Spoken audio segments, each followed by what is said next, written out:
de quien estamos mostrando en el festival una retrospectiva de su obra.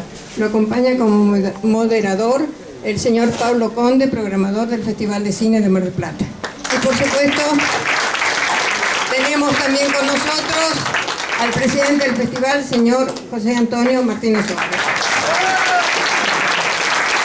Muchas gracias, los dejo por la compañía.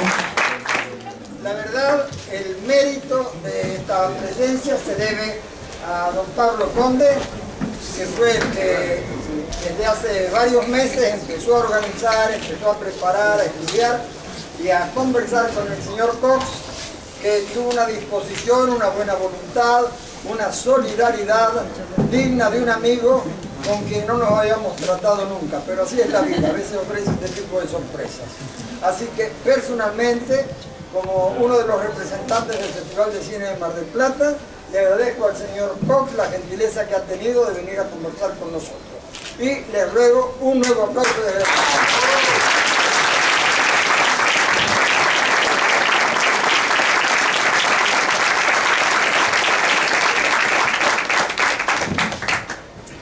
El señor Conde va a hacer que tenga a su cargo la organización del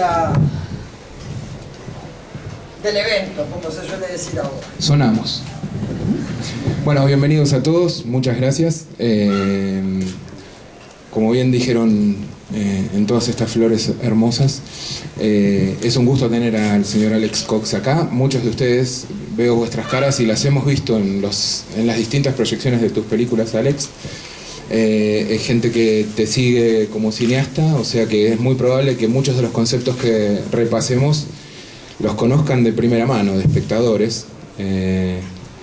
Pero está bueno que ahondemos en tu forma de ver y hacer cine. ¿Qué te parece? Me parece excelente. Estoy muy feliz que ustedes están aquí. Pablo tiene algunas cuestiones, pero imagino que ustedes también tienen cosas que decir, comentarios. Aquí estoy por eso. Bravo. La idea es darle una especie de mecánica cronológica para no saltearnos ninguna de sus películas.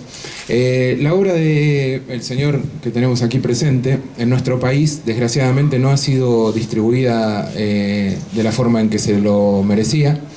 En nuestro país solo se han estrenado sus primeras películas.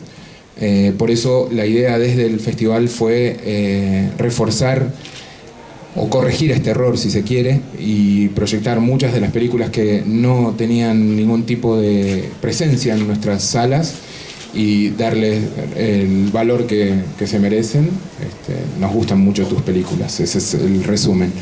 Y además de eso nos tomamos el atrevimiento de incluir dos grandes éxitos como Repo Man y Sid y Nancy, tus dos primeras películas, que es un gusto tener con nosotros. Por eso vamos directamente al comienzo. ¿Cuándo naciste? Hace 56 años, en 1954.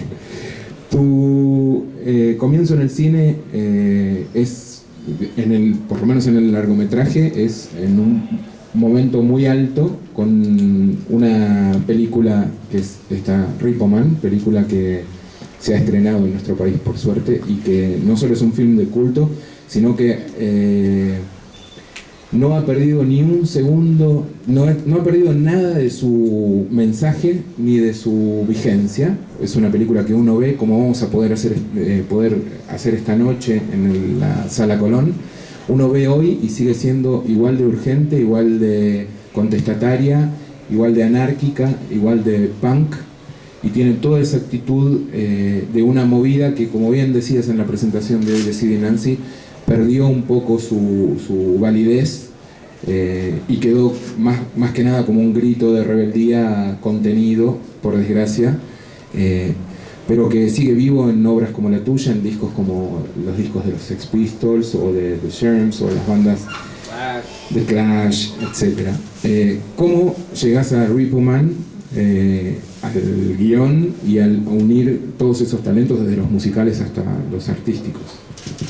Pues, con Repo Man la intención realmente quería hacer una película sobre el peligro de la guerra nuclear. Y esto fue una preocupación en esta época, porque como ustedes recuerdan, en estas épocas habían unos políticos bastante derechistas en los Estados Unidos, en Inglaterra, y realmente teníamos miedo que todos vamos a morir en una guerra nuclear, con una bomba atómica, con esta bomba que está llevando en su camión el científico, el neutron bomb, y quería hacer una película sobre eso. Pero esos tipos de cosas no son realmente para entretener a la gente, especialmente si recibes dinero de un estudio o un gran financiero. Eso no es su idea de un good time, ¿no?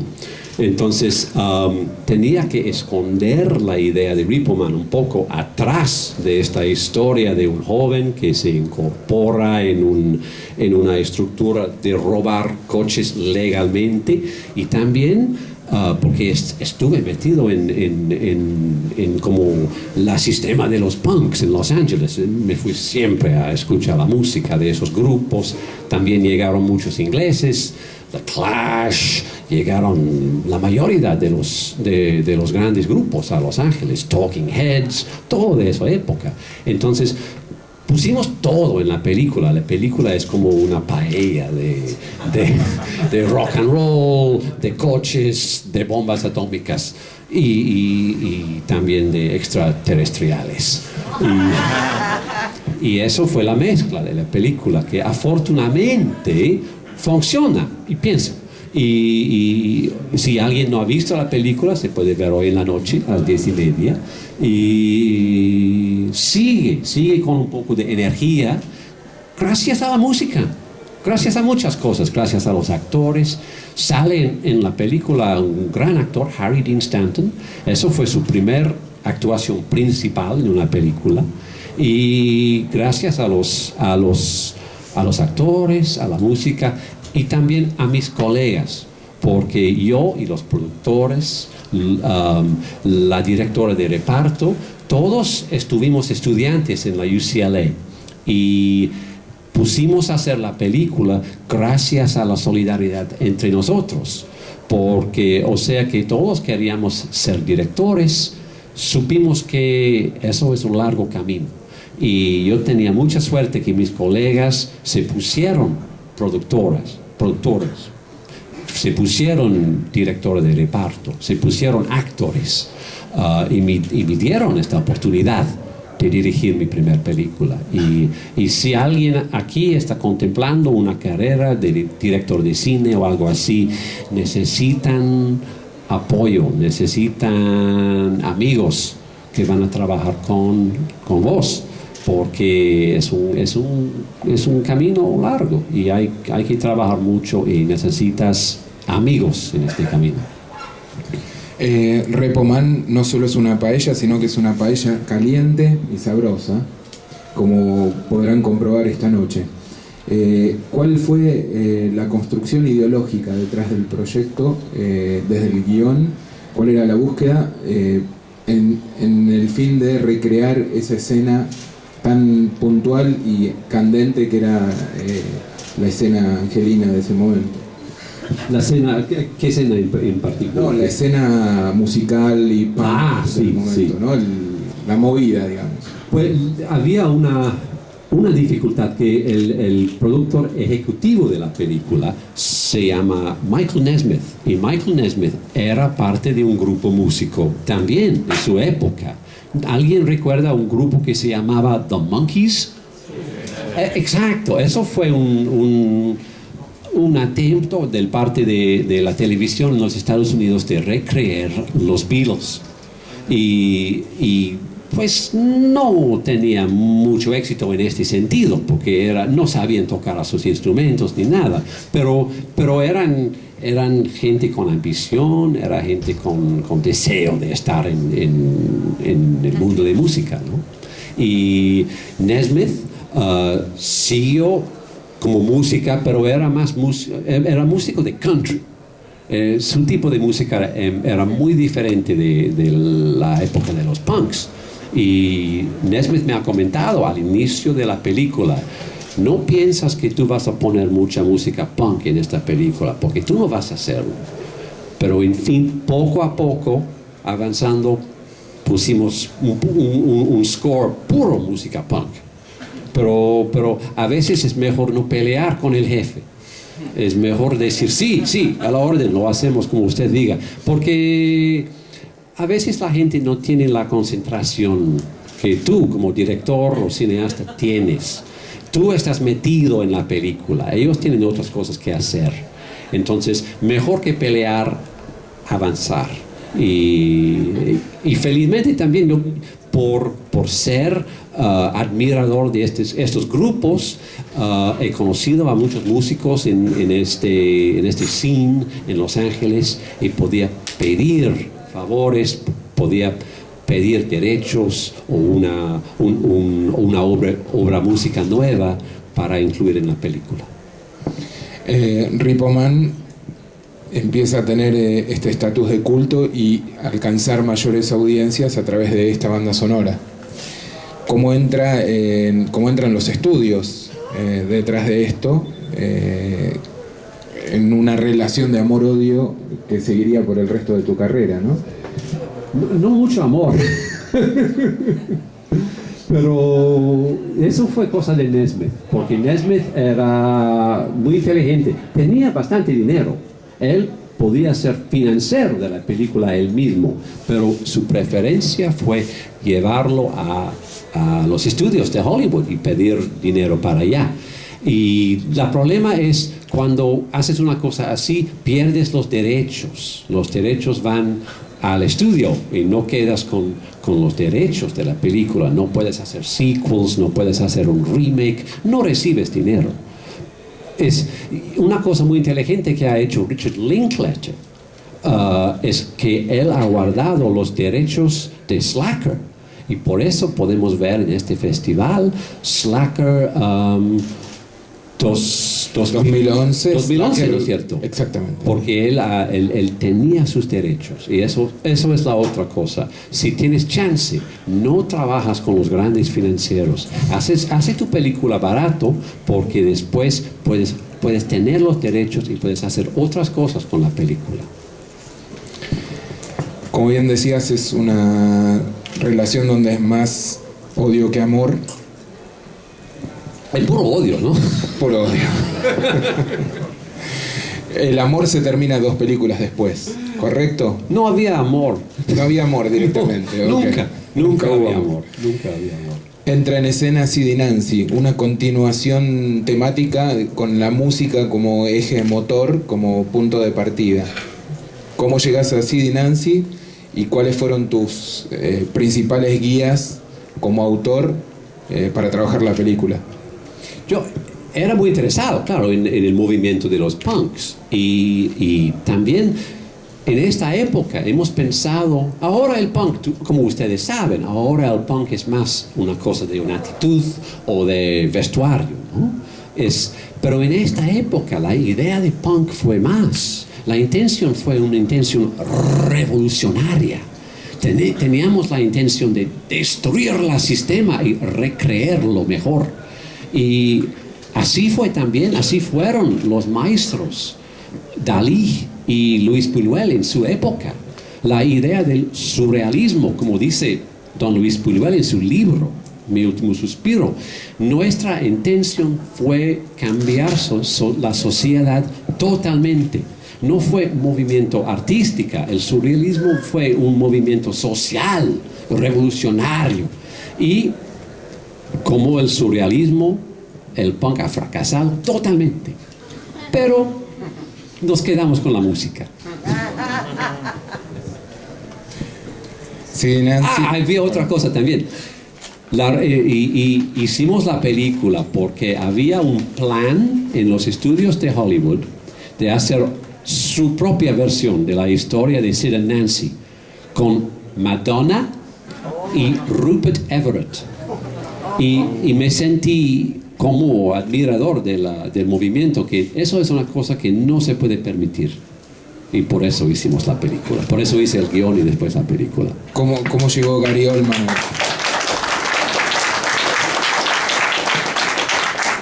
¿Cómo llegaste a Gary Oldman descubriéndolo y poniéndolo arriba en uno de sus grandes primeros momentos de notoriedad, ¿no? Un actor. Eso fue su primer largometraje. Gary ha trabajado en televisión y en teatro antes de ser Nancy, pero eso fue su primer película. También la primera película de Chloe Webb, que hace el personaje de Nancy. También la primera película de Courtney Love, que sale en un papel pequeño en la película. Y realmente otra vez es cuestión de la directora de reparto. En este caso fue una mujer inglesa que se llama Lucy Bolting. Lucy me ha ofrecido una selección de actores fantásticos. No solo Gary Oldman, pero también tenía otro chance de trabajar con un actor que en esa época era inconocido, Daniel Day-Lewis. Y no supe qué hacer, diferentes, excelentes actores. Fue la selección de Gary. Pero imagínate con Daniel Day-Lewis, eso sería una película muy interesante también, ¿no? Otra película. Otra película. Una vez más, la música juega un rol primordial en tus películas y quería que nos detengamos un poco en tu trabajo con una banda que te ha seguido en muchas de tus obras, que se llama Pray for Rain. ¿Cómo llegas a esa banda? Es una banda que está en todas las bandas sonoras, se escuchan temas instrumentales de Pray for Rain, excelentes. Una banda que no ha grabado discos, excepto bandas sonoras de Alex Cox. Y otras películas también. Hicieron música también para Roadside Prophets y otras. Floundering. Y muchos comerciales, hacen muchos comerciales también, de este vinil. ¿Cómo llegas a trabajar con ellos y cuáles son las indicaciones para componer los temas y etcétera en tus películas? Pues realmente eso es también cosa de la escuela, porque en la UCLA estuvimos metidos todos en haciendo nuestras películas, trabajando juntos, ayudándonos entre nuestros diferentes proyectos. Y había otro estudiante, Abby Wool, en la escuela. Más tarde, Abby ha dirigido y escrito la película Roadside Prophets. También es co-guionista de Sid and Nancy. Y hermano de Abby Wool es un tipo que se llama Dan Wool. Dan es el jefe de Pray for Rain. Ahora Pray for Rain no existe. No sé lo que ha pasado con los otros elementos del grupo, se desaparecieron. Pero Dan sigue músico. Y yo, o sea que me gusta mucho la música, pero no tengo talento músico. No sé nada de tocar música, ni tengo ni idea de música. Entonces siempre estoy a la disposición de lo que hace la música. Por eso yo pienso que los músicos les gustan trabajar conmigo, porque los dejo hacer lo que les dan la gana. ¿Es así tu relación con directores de fotografía, productores, o estás más encima de esas áreas que con el caso de los músicos? Con cámara igual, porque no soy camarógrafo talentoso tampoco. No sé cómo iluminar una cosa. Yo no puedo hacer una cosa así, imposible para mí. La cosa importante es que hacer una película es colaboración, y el deber del director es trabajar con los actores. El director no tiene que meterse con las cámaras, la iluminación, la música. Trabajar con los actores es suficiente trabajo. Y estuvimos hablando de eso hoy, que realmente el trabajo de este señor es director. Esos son directores. Nosotros, el staff del festival, los invitados, nosotros somos los actores, los técnicos. Pero un director tiene mucho que hacer trabajando con sus actores. ¿No es cierto? Yo soy tu actor. Repetí, pero con intención. Yo soy tu actor. Ahí estamos. ¿Cómo es, me estás dando el pie ideal, tu relación con los actores? Porque ahí sí hay marcaciones puntuales que buscas para lograr la construcción de los distintos personajes? Yo quiero mucho a los actores. Hay algunos directores que no quieren a los actores, pero eso es difícil estar así, ¿no? Porque el reto del director es crear un espacio en que los actores y los técnicos pueden hacer lo mejor posible. Nadie viene al set pensando, hoy día voy a hacer un trabajo muy malo. Todos quieren hacer lo mejor posible. Y nuestro deber como directores es ofrecer al actor un espacio en que pueden hacer lo mejor posible. Y eso es darles chance, ¿no? de hacer ensayos, de experimentar con cosas, asegurar que saben sus palabras, todas estas cosas. Y si hacemos eso, pues ojalá, y también si hacemos una buena selección de actor al inicio, ojalá que todo va a salir bien. Y estamos aquí para apoyar a los actores. Bueno, vos venís haciendo un buen trabajo como actor. Gracias. De la escena de Los Ángeles, candente escena punk, a la aún más candente escena punk en Inglaterra.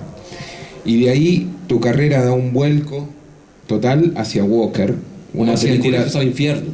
Perdón, primero Directos al Infierno. La tercera es Infierno. Directos al Infierno. Damos un vuelco total hacia el western spaghetti. ¿Cómo llegás a concebir Directos al Infierno, Straight to Hell, una película que también estamos exhibiendo gracias a una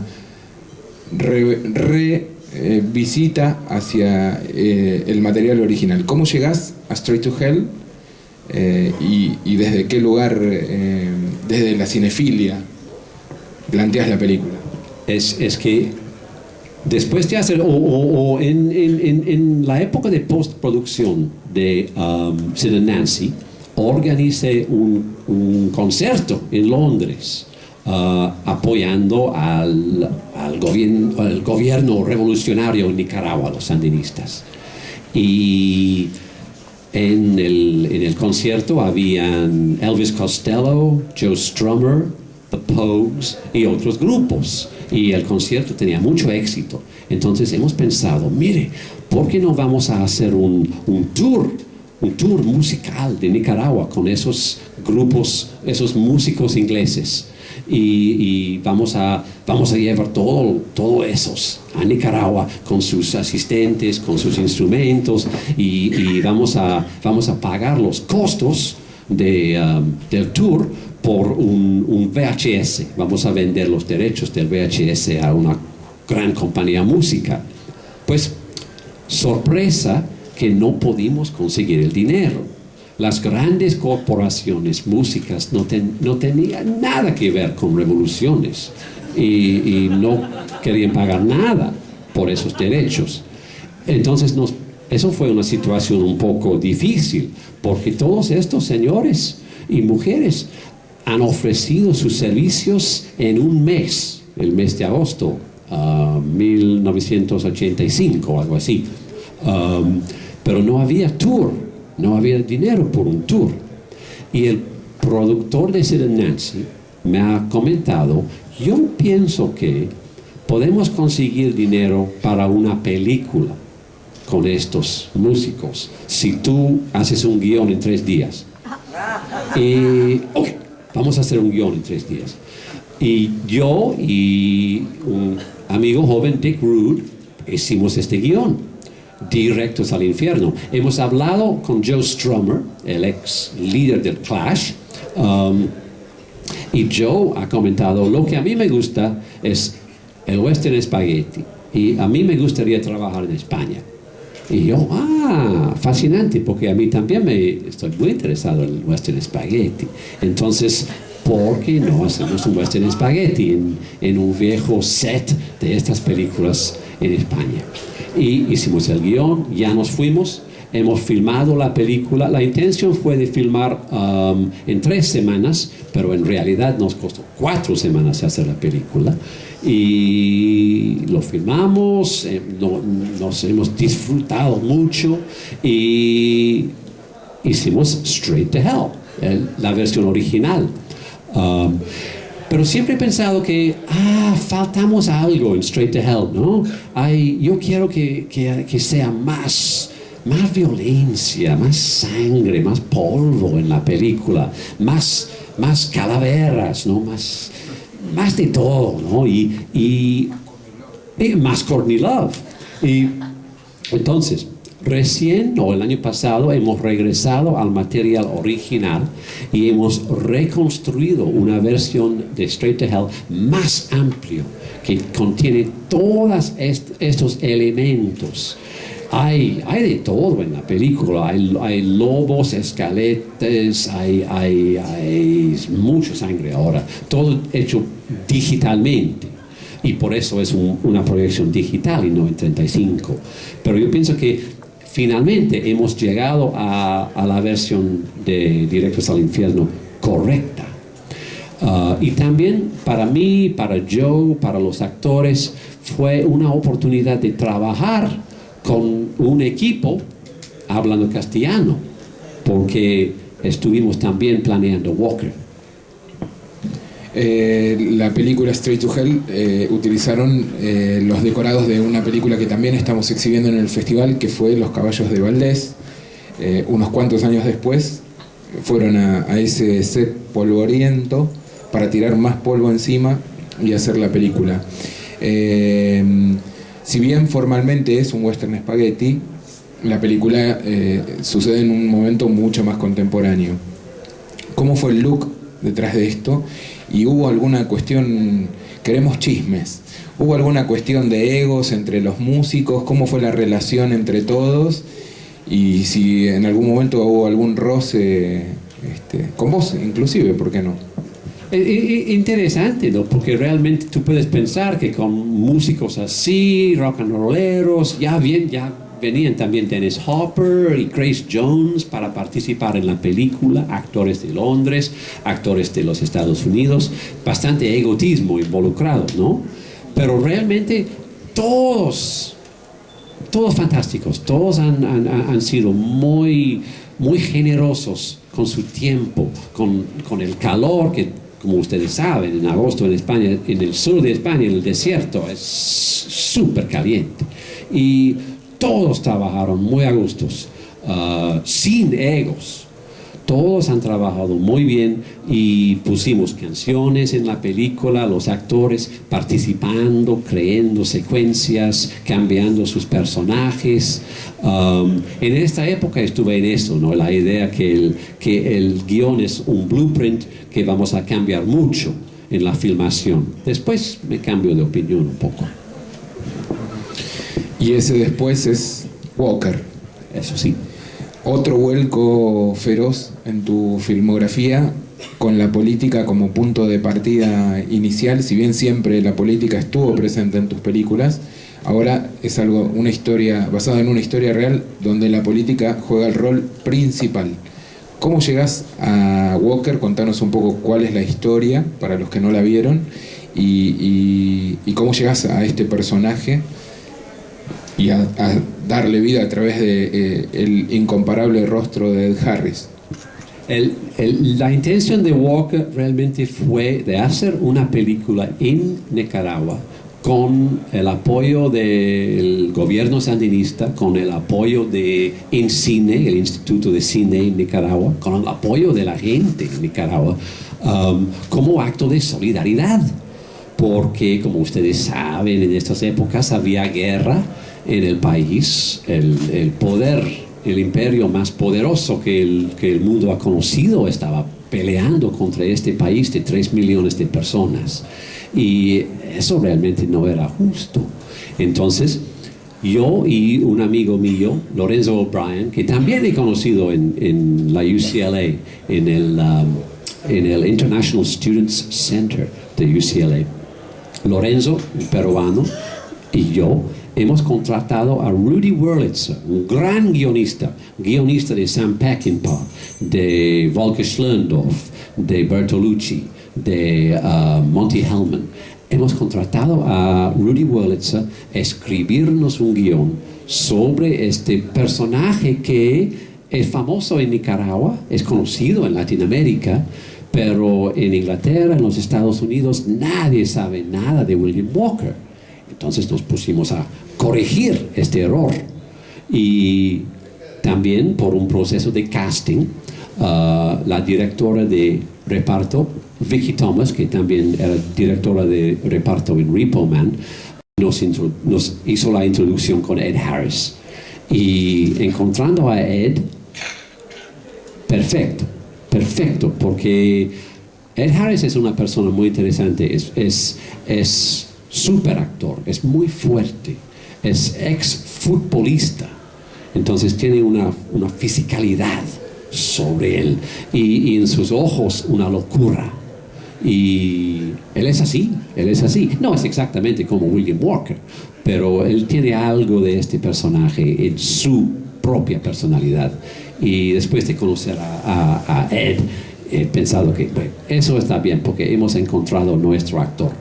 Ahora, otro problema, porque eso fue casi la primera personaje principal de Ed. Él hizo una película con George Romero, Night Riders, en que salió de principal también. Entonces, su segundo rollo. Pero porque Night Riders no ha tenido mucho éxito, fue una pelea convencer a los financieros que Ed Harris es el correcto. Ahora, Ed Harris sí, todos saben que es un actor grande, súper actor, pero en esta época ellos no sabían. Teníamos que introducirlo otra vez y decir que él es nuestro personaje principal. Estando en la preproducción de Walker, recorres México y te enamoras de otra historia que se transforma en tu siguiente película, El Patrullero, cuyo nombre en inglés es Highway Patrolman, la primera película tuya que no tiene estreno en nuestro país, ni en VHS ni en ningún otro formato. Y está en castellano también. Precisamente, una película que filmaste en un idioma que no es el tuyo. ¿Cómo fue, cómo llegaste al Patrullero y cómo fue llevar adelante todo este emprendimiento en un idioma que ya hablabas, sin duda, no tan bien como ahora, quizás? Pues la intención con El Patrullero, o la idea, llegó de un viaje que hicimos yo y Lorenzo buscando locaciones para Walker.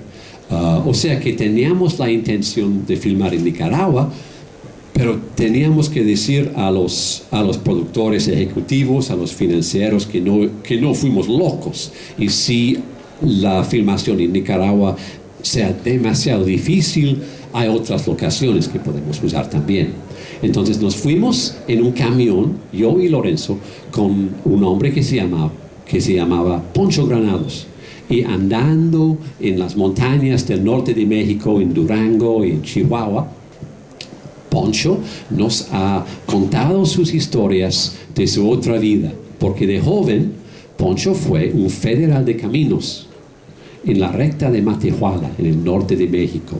Y las historias que él nos ha contado fueron tan interesantes, fascinantes historias de tentaciones, del deseo de hacer bien, pero la realidad no era así, de la corrupción, de las mujeres, tantas historias. Y Lorenzo y yo, escuchando todo eso, hemos pensado, oye, hay una película aquí también.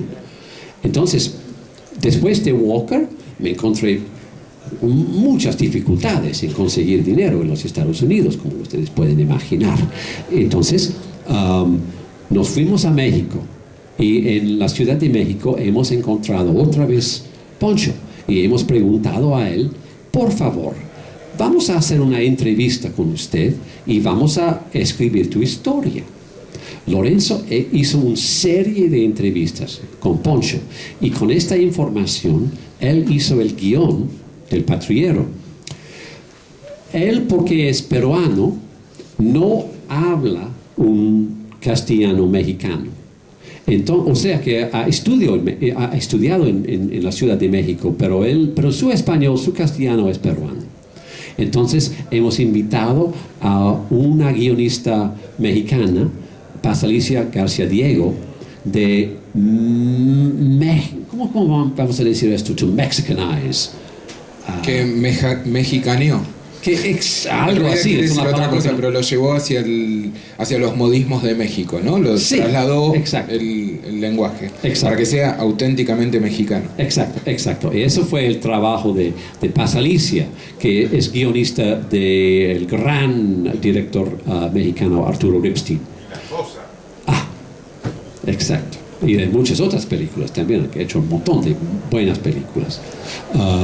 Con ella, con su colaboración, llegamos al guión definitivo.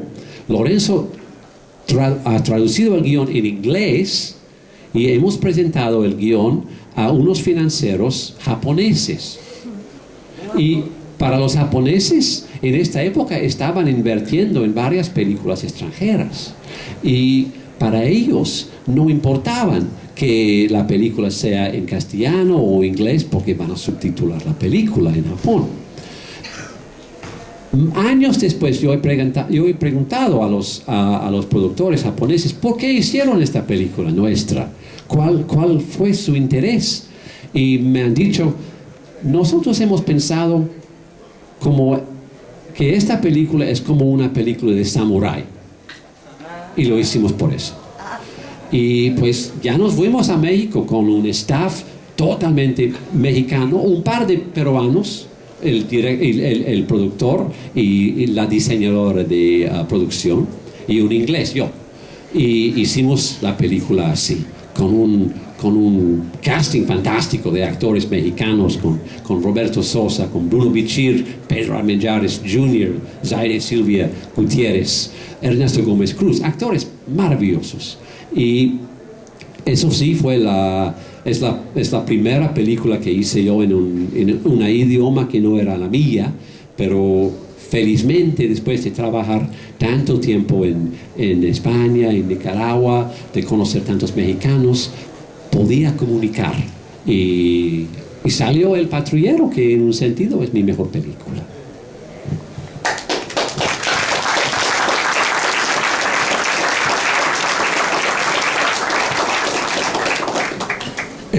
La buena experiencia en México te lleva a otra experiencia que es un diálogo con la Argentina a partir de una adaptación de Borges de La muerte y la brújula. ¿Cómo llegas allí y cuál fue el resultado? Eso fue en el año del 5º centenario de Cristóbal Colón y su llegada a este continente. Para celebrar esta ocasión, varias compañías de televisión en Europa tenían la intención de hacer una serie de cuentos de Borges. Y había un listo de títulos que ellos han contratado, o los derechos, porque tienen los derechos. No me dijeron cuáles eran los títulos. Y cuando me ofrecieron el proyecto, yo he dicho, muy bien, yo quiero filmar el Aleph. Pero no tenían los derechos del Aleph. Entonces yo vi la lista de las historias de Borges que tenían, que era un poco más reducido, y desde los títulos me pareció que lo mejor sería La muerte y la brújula. Es una historia de detectives y claro, es una cosa que se puede hacer en una película. No sé si la película tiene... No es una película perfecta, pero fue una experiencia muy agradable. Filmarlo con el mismo equipo, el mismo staff, el mismo camarógrafo, muchos de los mismos actores que El Patrullero, con un presupuesto más pequeño, pero eso fue un reto muy interesante, porque teníamos la idea que vamos a hacer una película que luce completamente diferente del Patrullero. Entonces, si tú veas El Patrullero y si tú veas La muerte y la brújula, las dos películas no tienen nada que ver en común. Y eso fue nuestra intención.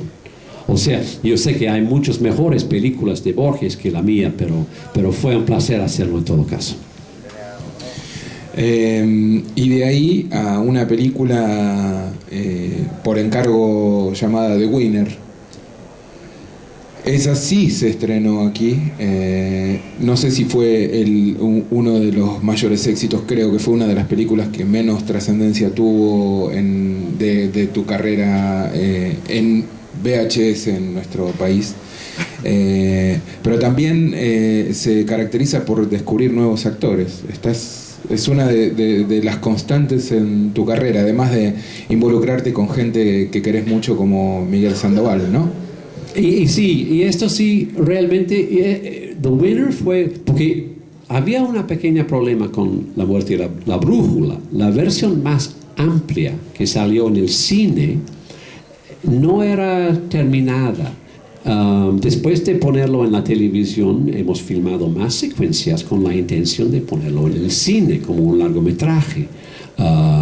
90, no 60 minutos, pero por falta de recursos no pudimos terminar la película, y eso me puse en una posición muy difícil, porque yo he prometido a los productores que voy a terminar la película y vamos a ofrecerlo al Festival de Tokio, pero no estaba terminada la película.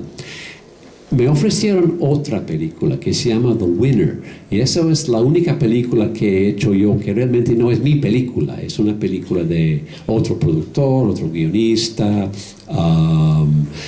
Lo hice por conseguir dinero para terminar La muerte y la brújula. Y entonces salió más o menos bien, termina bien. La última secuencia de The Winner no está mal, es bastante rara, pero lo mejor de esta película para mí fue trabajar con algunos actores, trabajar con Vincent D'Onofrio, con Frank Whaley, con Michael Madsen, con Billy Bob Thornton, muy menos conocidos en esta época que ahora, y eso entonces fue una experiencia no totalmente mala, pero no totalmente buena tampoco. Pero lo hicimos y existe. Con música de Pray for Rain. Oh no, ¿sabes qué? Sacaron la música, eso sí es correcto. Lo de los productores ejecutivos no gustaron la música de The Winner y cortaron toda la música y impusieron otra música de su selección. Y eso era un poco triste, pero el bueno es que cuando pusimos la película en el Festival de Tokio, hemos llevado la versión nuestra con la música de Pray for Rain, y después cuando hicieron la distribución de la película en Japón, los distribuidores japoneses y los periodistas han preguntado, oye, ¿qué ha pasado con la música? ¿Qué música es este?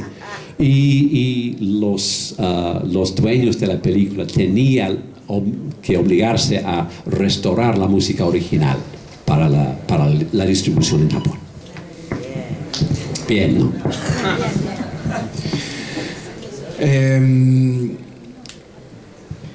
Después de esta aventura, haces también otro salto interesante, que es estar también adelante de la cámara. Si bien tu carrera como actor en películas de amigos, conocidos, cómplices o como quieras llamarlo, por primera vez estás en un rol protagónico en la película Three Businessmen, que es de 1998. ¿Cómo llegas a ser parte del elenco artístico de la película? ¿Y cómo nace este proyecto que es una nueva búsqueda dentro de tu carrera como director, ¿no? Sí, yo pienso que antes que hicimos eso, yo pienso que hicimos la película de Arturo Ripstein, La Reina de la Noche. No sé si presentaron esta. Y yo soy uno de los participantes en esta película, gracias a Ripstein. Y entonces yo, con esta idea en mi cabeza, yo también puedo ser actor. Y nos invitaron la televisión holandesa de hacer una película sobre el tema de la belleza y la consolación por una serie de televisión y de filmes que iban a poner en los Netherlands. Y invitados a hacer un guión así, no supe qué hacer, porque realmente la belleza, la consolación no son parte de mi obra. Yo soy sobre el apocalipsis, un desastre, ¿no? Y pues felizmente tenía una guionista excelente, Todd Davis, también que era productora de la película, también es mi esposa. Y el presupuesto bastante reducido, pero la película con mucha ambición es un poco en el estilo, ojalá, es un poco en el estilo de Luis Buñuel. Se trata de un par de hombres de negocios que buscan comida en la ciudad de Liverpool, que es mi ciudad natal. Empezamos en Liverpool, pero sin saberlo, vamos a Holanda, vamos a España, vamos a Hong Kong, vamos a Japón y terminamos en el desierto. Todo en una noche, buscando comida. Entonces tiene algo que ver con el encanto discreto de la burguesía de Buñuel, algo que ver con el ángel exterminador, y realmente mi actuación fue una cuestión económica.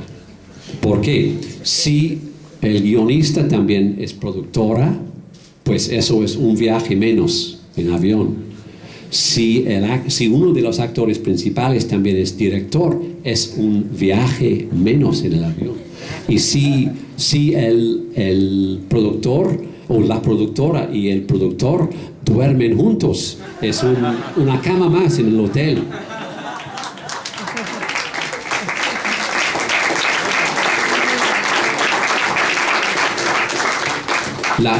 Lo que es raro es que seguimos juntos.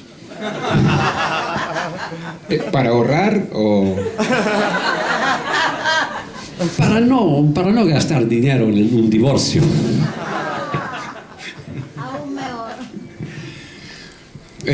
Después de Three Businessmen, te dedicas de lleno a tu relación con la televisión inglesa y empieza una serie de documentales, entre ellos un documental sobre la serie erótica Emanuel, y además empezás a conducir un programa sobre cine, que para establecer un paralelo sería la relación directa de lo que es Filmoteca, el programa de Peña Imanes, presentando películas de culto, películas poco conocidas y revalorizando desde un lugar cinéfilo todo esto.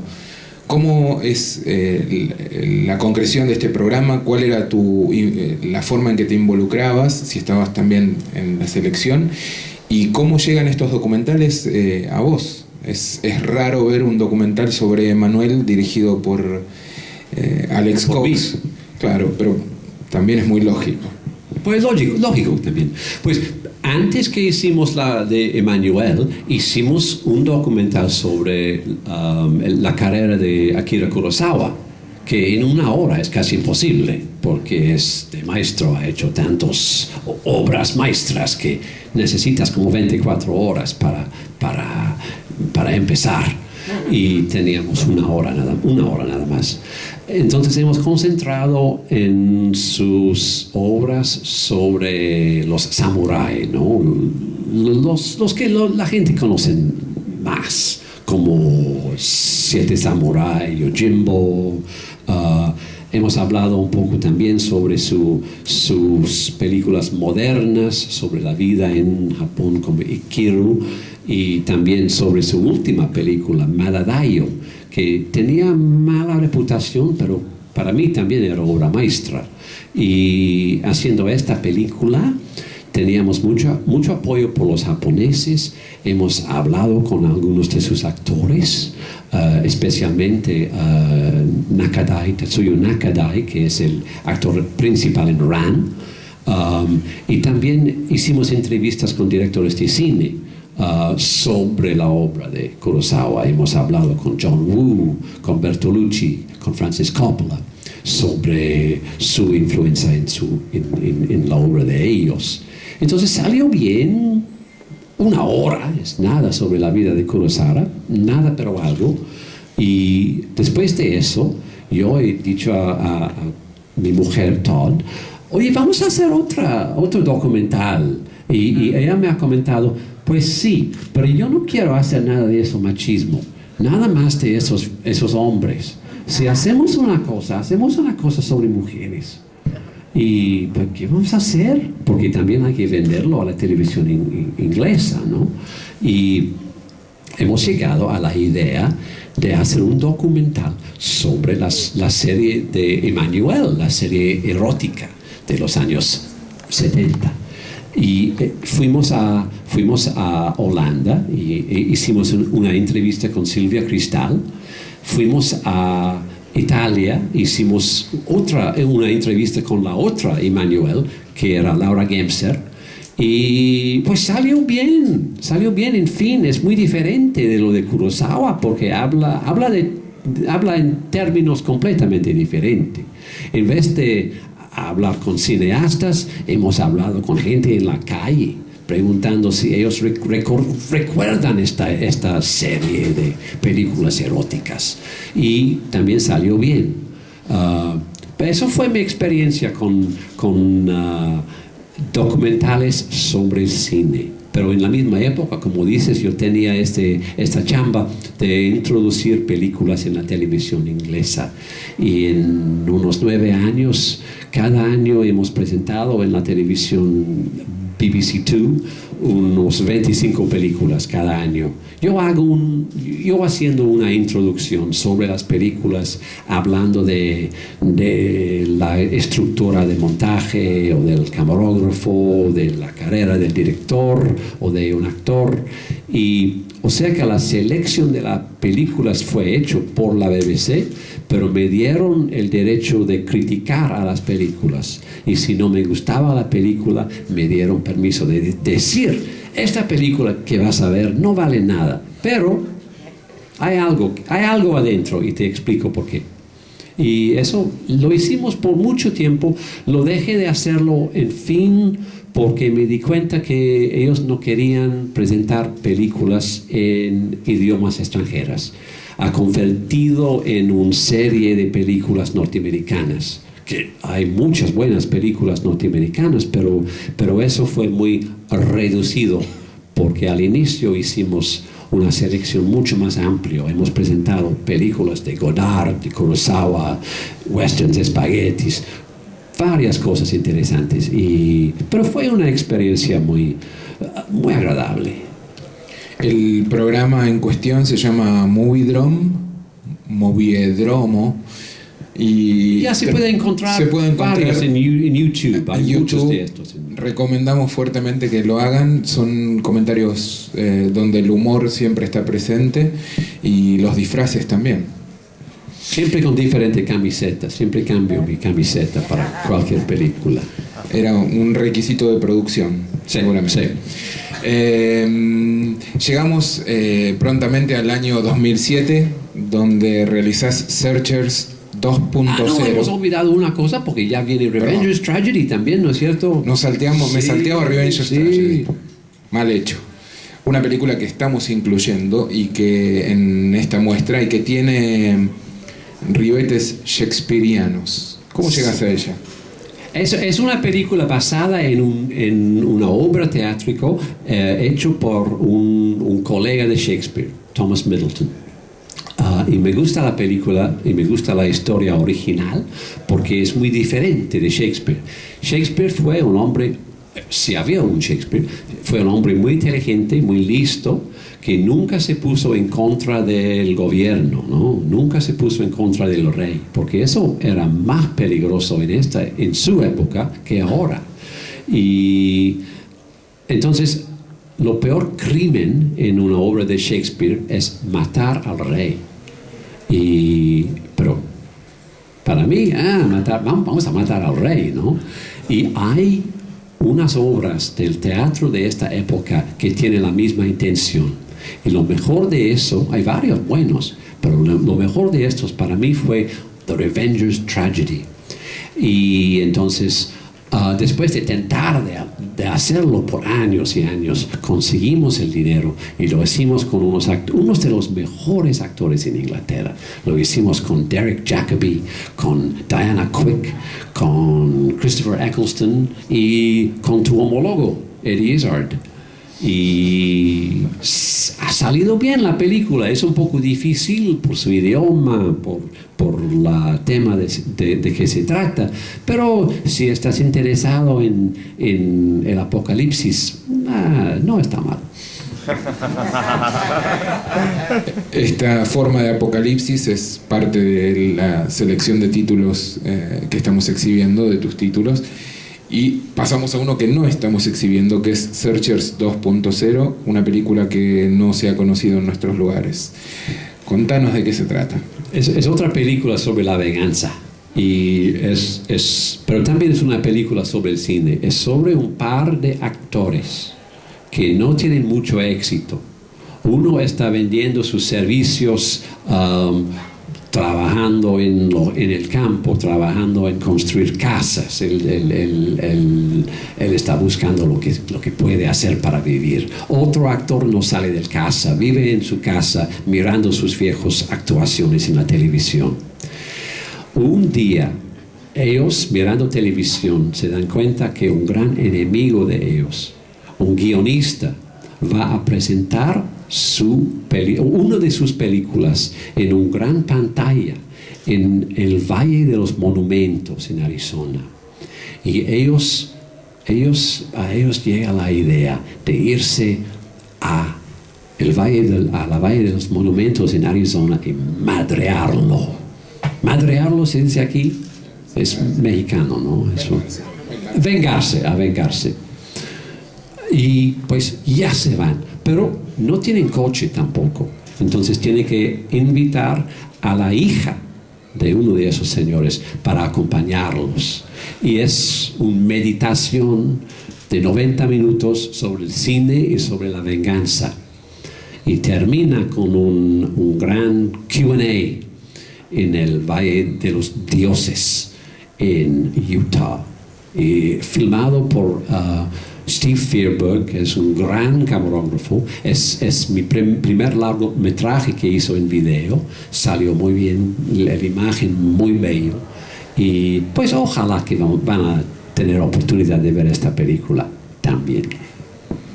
Y concluimos este veloz recorrido con una película que hace una conexión directa con tu primer película y que pone en el tapete cuestiones de derechos y vuelve a revivar tu odio por los estudios. La película se llama Repo Chic y te trajo un par de dolores de cabeza a los cuales no le hiciste caso. Contanos un poco cómo nace Repo Chic y de qué se trata. Es una película que hice yo para explotar la fama de Repo Man, pero no es un sequel a Repo Man, es diferente historia. Es historia de una mujer joven estilo Paris Hilton, que tiene todo el mundo todo el dinero en el mundo, pero también ha cometido varios crímenes y va a irse a la cárcel si no consigue un trabajo. Entonces consigue trabajo de recuperador, como el joven Otto en Repo Man. Pero ahora, con la crisis económica tan fuerte que no está recuperando coches, está recuperando casas, aviones, gente y finalmente un tren entero. Y teníamos la intención de presentarla hace un año en los cines en los Estados Unidos, pues me enjuiciaron los de Universal Studios para que no presento la película.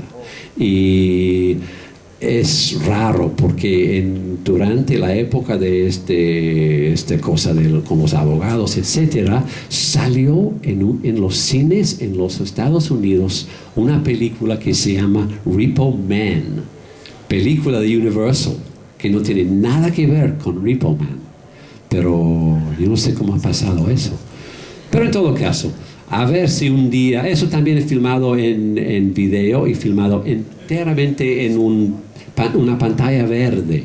Y eso para mí fue lo más interesante, porque el concepto de la película, te voy a decir, el secreto de la película es que todos los personajes de la película son maquetes de ese tamaño.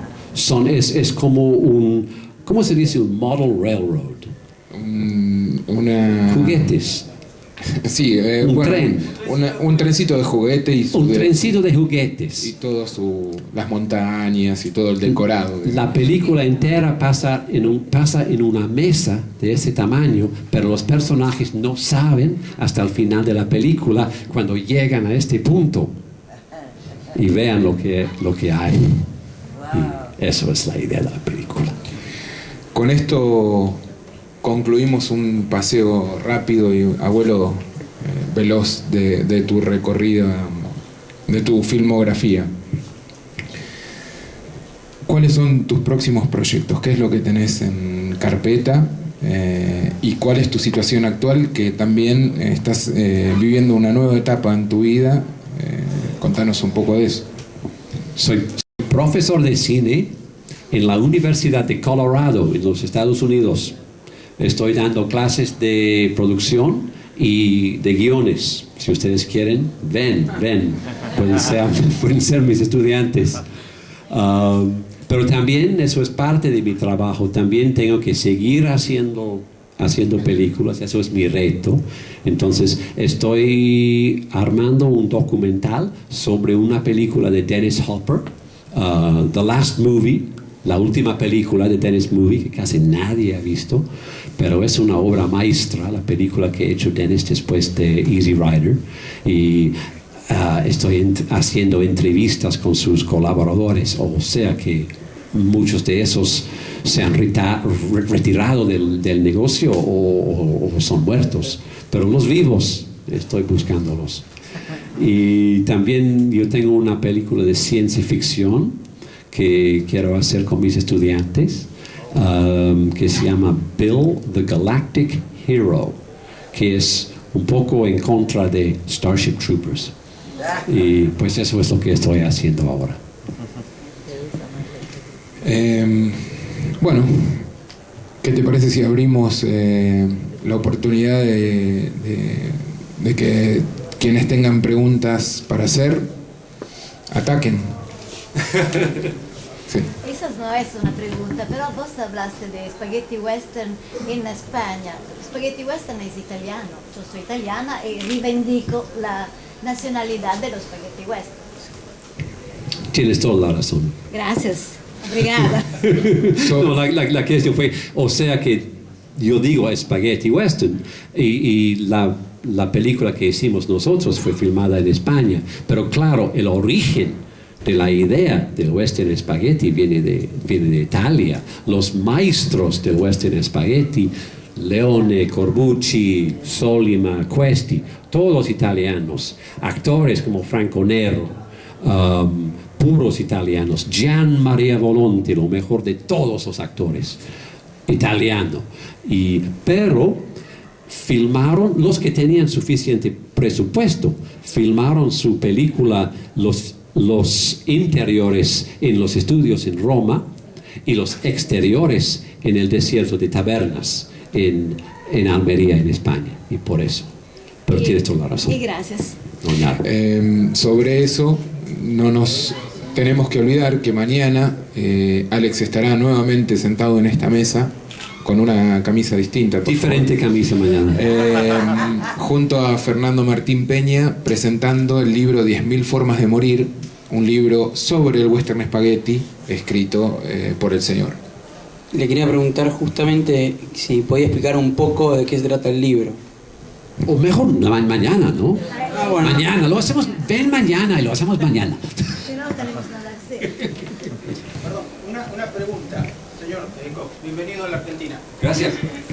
Quisiera saber qué opina sobre nuestro país, se siente cómodo aquí y si es usted capaz de hacer una película sobre algún tema destacado de la Argentina, ¿qué elegiría?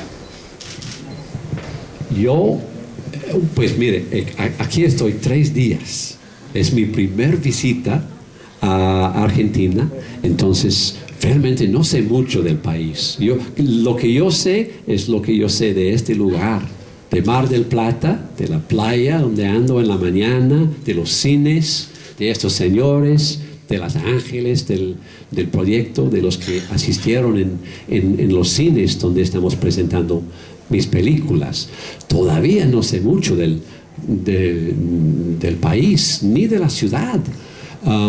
Una cosa me di cuenta, una cosa que yo he visto, que yo pienso es una cosa muy buena, es que en muchos países del mundo los perros callejeros les tratan muy mal, les maten o les tratan mal, son muy flacos, y lo que veo aquí en esta ciudad es que ustedes tratan a estos perros callejeros muy bien.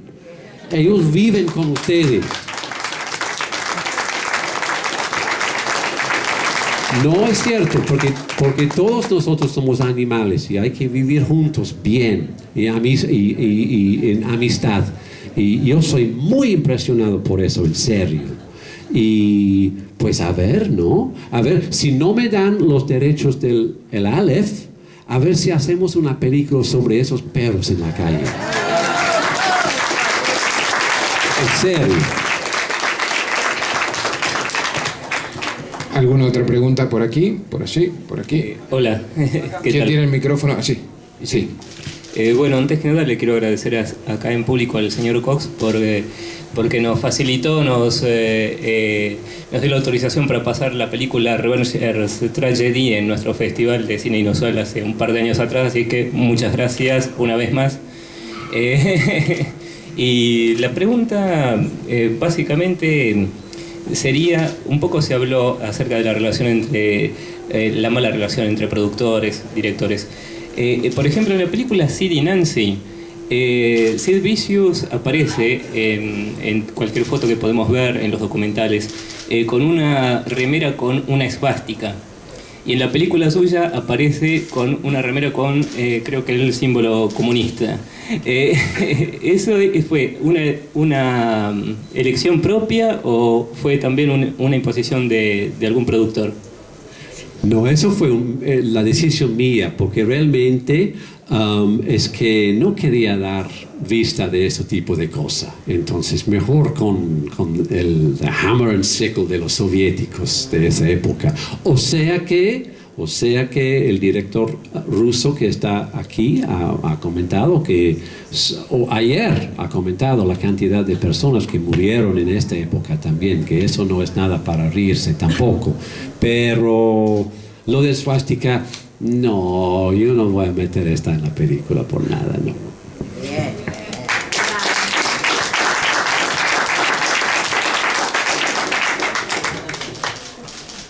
Sí. Sí. Con respecto a Sid and Nancy, fue casi no fue la primera película de Gary Oldman, pero sí fue una de las con las que Gary Oldman comenzó a ser muy conocido. ¿Cómo era la relación para el tipo que en ese momento decían que era súper intratable, que era difícil de manejar? ¿Cómo era la relación para poder dirigirlo a Gary Oldman? No, él era bastante agradable. Yo pienso que sí, eso fue su primer largometraje, ¿no es cierto? Porque él ha hecho televisión en Inglaterra y ha hecho teatro, pero eso fue su primer largometraje. Entonces, hicimos bien, bastante agradable. A veces difícil, pero muchas veces muy buena persona, ¿no? Al inicio de su carrera, cada actor es bueno.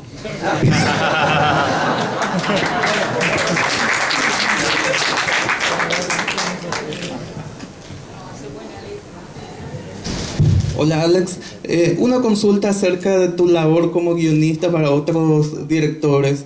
La experiencia concreta de Pánico y Locura en Las Vegas. Ah, sí. Sí, eso fue yo fui contratado de dirigir esta película. Y yo hice el guión con Todd, hicimos juntos el guión de la película y yo listo de filmarlo. En esta época fue una producción de una pequeña compañía en Los Ángeles y el presupuesto fue como $6 millones. Haciendo un casting encontré Johnny Depp y Benicio del Toro y les ofrecí los personajes. Eso fue un error, porque después de ofrecer los personajes a esos actores, los productores de la película se dieron cuenta que podían llevar la película al estudio de Universal Pictures y conseguir mucho más dinero. Pero yo no soy un director aceptable a Universal Pictures. Entonces me corrieron e invitaron a Terry Gilliam a dirigir la película en vez. Y después había un poco de una pelea para tener nuestros nombres en el afiche de la película, en los créditos. Pero en fin, terminamos con los créditos de guionistas, sino de director. Una segunda consulta. En su última película se animó a la pantalla verde. ¿Qué opina de esta moda del 3D? Pues muy interesante, ¿eh? Es una forma de trabajar muy interesante y muy agradable, porque normalmente en el cine, si tú haces una secuencia de noche exterior, hay que trabajar anoche en el exterior, y hace frío, estás cansado, y es más, hay más tensión, hay más estrés trabajar así. Pero si estás trabajando en una pantalla verde, pues trabajas horas normales. Llegas al set a las 8 de la mañana, sales a las 6. Y eso es más como profesional, ¿no? Que estar ya atrapado en la lluvia en la noche a las 3 de la mañana. Entonces me gustó mucho porque es un poco más como trabajar en el teatro. Es un proceso más teátrico. Me gustó, pero también me gusta estar en la locación también. Después te pasas días y días enfrente de esta pantalla verde, hace una cosa a tu cerebro, ¿no? Lo mejor lugar para trabajar es el desierto.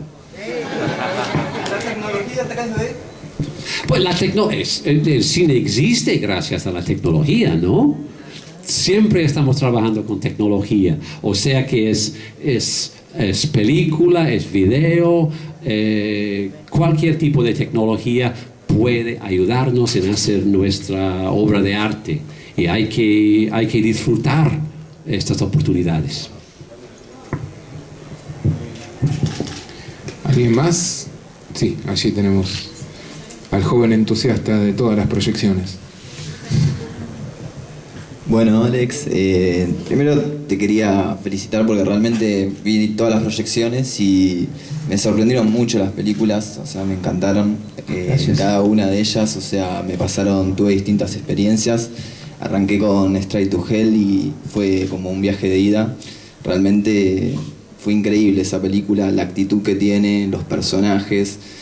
La verdad, no sé, me gustaría hacerte más de una pregunta, pero bueno, digamos, como que me pareció que cada película tenía un clima distinto, que había una obsesión por los detalles, había cosas maravillosas, o sea, de fotogramas recuerdo, digamos, del Patrullero, cuando el personaje principal está con el doctor Bolaños en El psicoanalista, que, por ejemplo, vemos a San la Muerte y después aparece una mesa y cosas así que realmente, no sé, me parecen que está como el arte cinematográfico en su máxima expresión, o sea, como que realmente, no sé, me pegó mucho las películas, fueron muy buenas y bueno, me di cuenta una cosita que, por ejemplo, en el personaje negro de Straight to Hell, me pareció como que Tarantino en Pulp Fiction, no sé si retoma de alguna manera ese personaje, porque el vestuario es muy parecido, no sé si realmente podríamos decir que vos sí lo influiste a Tarantino, o sea, a mí me dio la impresión, por ejemplo, que podría haber ahí algo, no sé, quizás es una idea mía, pero parece como que bueno, sos un gran maestro de cine y nada, digamos, como quería felicitarte mucho en sí la pregunta, para no extenderme mucho más, era con respecto, por ejemplo, a todos estos rodajes y todas las personas, ¿cómo lo viste vos? O sea, ¿cómo fue la experiencia de dirigir a grupos tan numerosos? O sea, y me imagino, por ejemplo, en Straight to Hell, por todos los personajes que hay, que es algo como 35 personas. Claro. En el reparto, a veces todos estaban juntos en el set. Yo pienso que en esta película es cuando empecé a dirigir. Yo pienso que antes de Straight to Hell, realmente en Sid and Nancy y en Repo Man era más como guionista con un deber de dirigir, y en Straight to Hell me convirtió en director de verdad con la obligación de impulsar la película con un presupuesto muy pequeño y con muchos actores, muchos personajes que realmente no eran actores, pero era necesario de darles un buen impulso. Y claro, lo de Pulp Fiction es verdad. Este personaje de Samuel Jackson es basado, claro, en el personaje de Cy Richardson en Straight to Hell. Pero todos nosotros, los directores, guionistas, hacen eso. Todos prestamos los mejores elementos de otras películas y los reusamos en nuestras películas. Así es la forma de arte.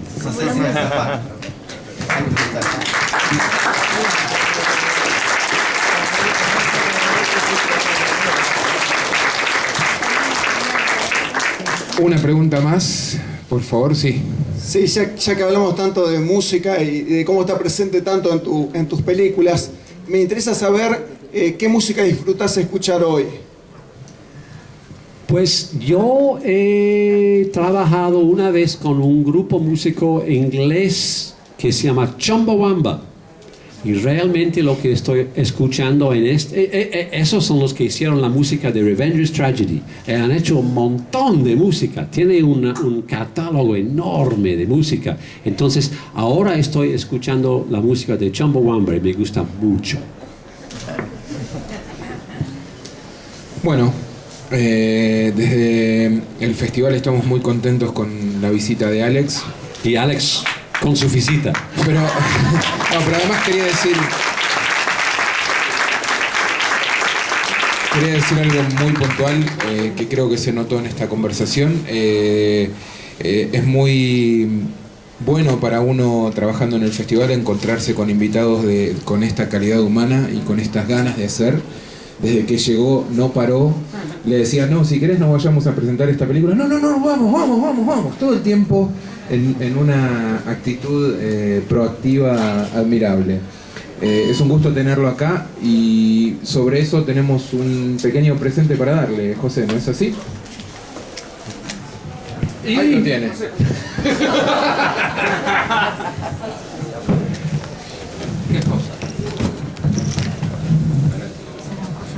Efectivamente, haber contado con la presencia, con el comentario, con la sagacidad, con la inteligencia, con el ingenio, con el buen humor y con la naturalidad con que explicó esos aparentemente secretos cinematográficos que no son tales, hizo que diera gusto haberlo escuchado a este hombre que, como diría un porteño, se las sabe todas.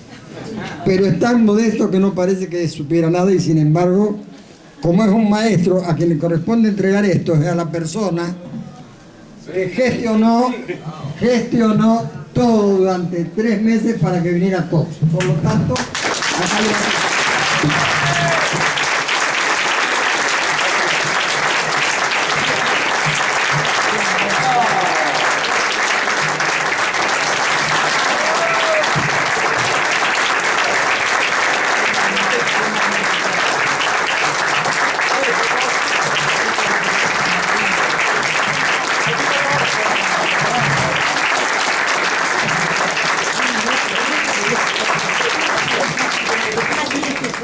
Yo quisiera decir nada más que gracias, es un honor muy grande para mí, gracias.